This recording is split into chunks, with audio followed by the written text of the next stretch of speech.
Did you know that we have brain cells located in our gut?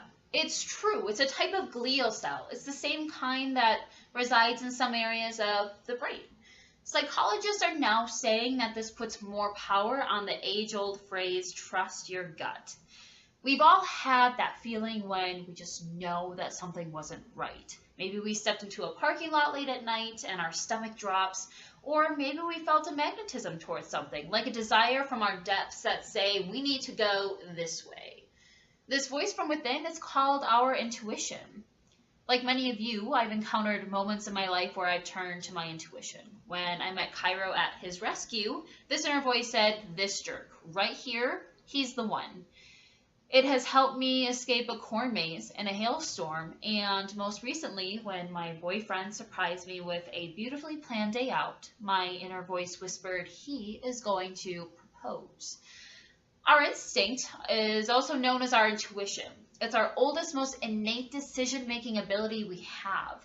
It occurs with an immediate understanding of a situation without needing to actively think.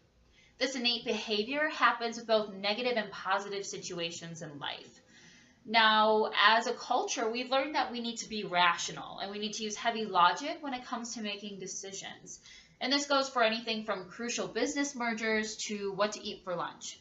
But with this drive to only focus on logic and reason, we've lost touch with that inner voice, that gut feeling, our little bit of something from within that tells us how we feel beneath those layers of logic. I believe it's extremely important to learn how to get in touch with our purest sense of self, our instincts, in order to bring balance of both feeling and logic back into our lives. Now, to get to the basics of instinct, we need to understand three things. What exactly is gut instinct or intuition? Why listening to this innate voice of reason is important, and how we can train ourselves to increase the volume of this internal voice. So, what do I mean by gut instinct, feeling, intuition, and how can we tell the difference between this and anxiety? As I mentioned earlier, instinct is our innate drive toward a particular behavior, as opposed to one that's learned. A gut feeling, we also call it a hunch. It's a situation that appears quickly in our consciousness without being fully aware of the underlying cause. Now, intuition, it's a process. It gives us the ability to know something directly without needing to analyze the cause. Psychologists also say it bridges the gap between conscious and the non-conscious parts of our mind.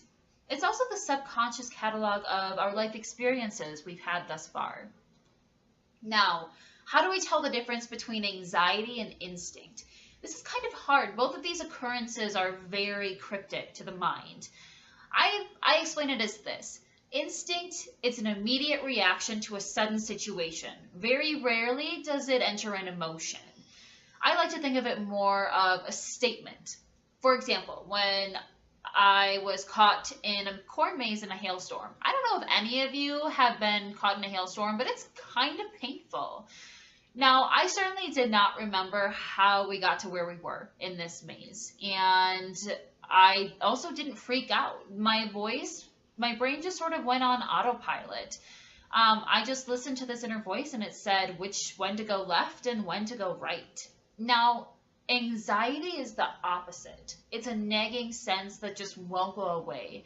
There's always going to be emotions involved, and anxiety also typically points us away from something. Instinct typically tells us to go towards something, whether it's to go quicker to your car in a dark parking lot or to keep talking to a charming stranger.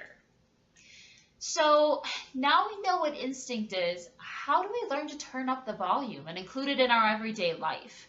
First of all, we need to identify the core beliefs we have. Be honest with yourself. Keep a journal.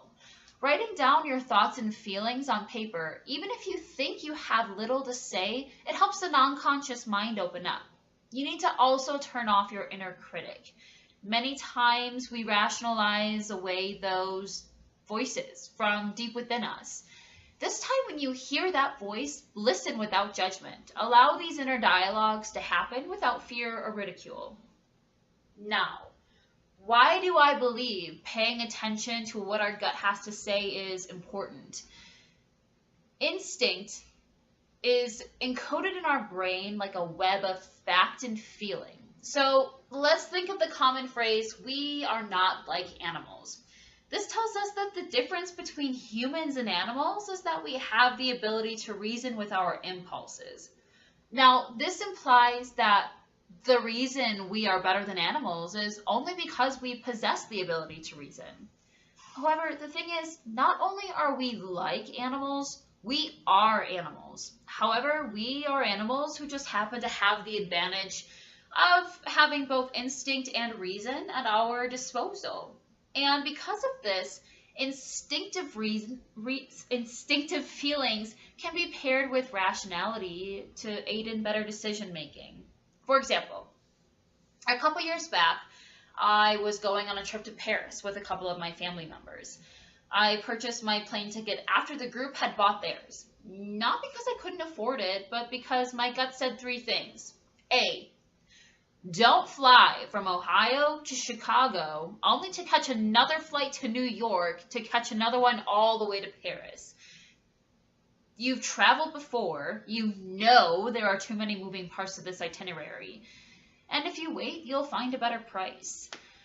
So, with this voice, the prospect of flying alone to a country I've never been before was definitely less than ideal. I wouldn't be arriving with my family, and I would need to find my own way to connect with them upon arrival. However, the prospect of paying an arm and a leg to take a chance on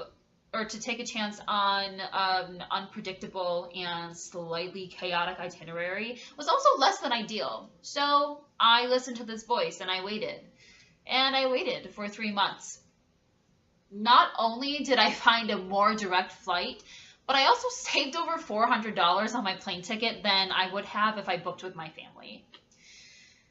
So we all know the conscious mind is an expert at logic. Conversely, the unconscious mind searches through the past, the present, and the future to connect with hunches and feelings in such a way that at times it can be it's just complete gibberish to the conscious parts of your brain.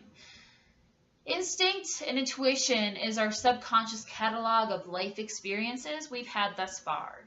It's our oldest and purest uncorrupted sense of self, and when it comes to getting in touch with this internal voice, never forget that practice makes perfect. Always give your initial response to a situation some credit, rather than simply dismissing it. It may turn out to be based on fear, but don't automatically assume it's worthless. Give yourself time to become aware of your feelings and understand that while your gut may not always make sense, it's not speaking without context. Pair it with logical rationale to not only bring balance to your subconscious and conscious mind, but to also boost your confidence in your decision-making skills. Remember when I said I heard an internal voice tell me my boyfriend was going to propose? Well, trust in your gut is an age-old piece of advice for a reason. Your gut instinct